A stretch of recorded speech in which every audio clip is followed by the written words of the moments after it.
It was an important day in the yard. Everyone was busy and excited, making notes and taking photographs. A special visitor had arrived and was now the centre of attention. "Who's that?" whispered Thomas to Duck. "That," said Duck proudly, "is a celebrity." "Oh, what?" asked Percy. "A celebrity is a very famous engine," replied Duck. "Driver says we can talk to him soon." "Oh," said Thomas, "he's probably too famous to even notice us." Just then, Gordon arrived. "Pah," said Gordon. "Who cares? A lot of fuss about nothing, if you ask me." And he steamed away. Later that night, the engines found that the visitor wasn't conceited at all. He enjoyed talking to the other engines till long after the stars came out. He left early next morning. "Good riddance," Gordon grumbled, "chattering all night. Who is he, anyway?"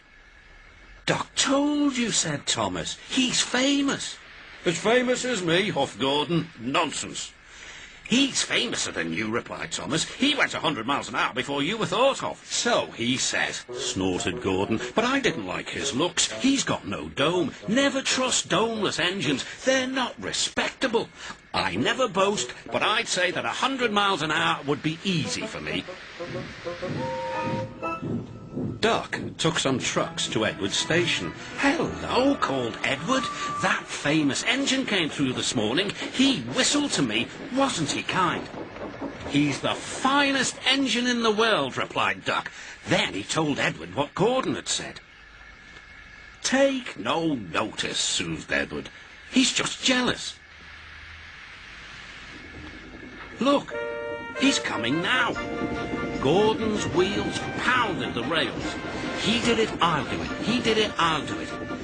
Gordon's train rocketed past and was gone. "He'll knock himself to bits," chuckled Duck.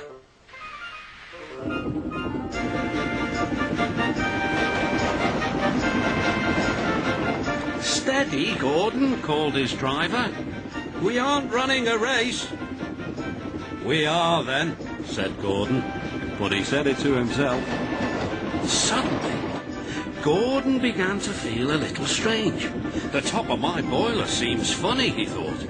"It feels as if something is loose. I'd better go slower." But it was too late. On the viaduct, they met the wind.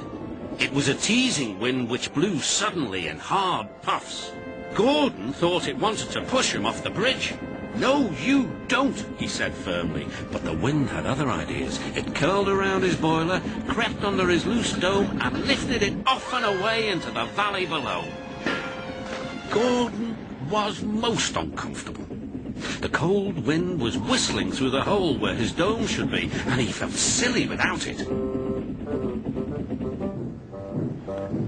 At the big station, the trucks laughed at him. Gordon tried to wheesh them away, but they crowded round no matter what he did.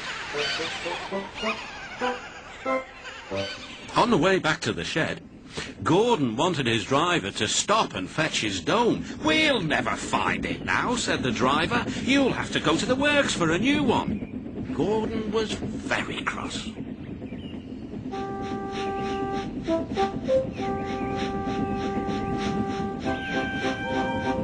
"I hope the shed is empty tonight," he huffed to himself. But all the engines were there waiting.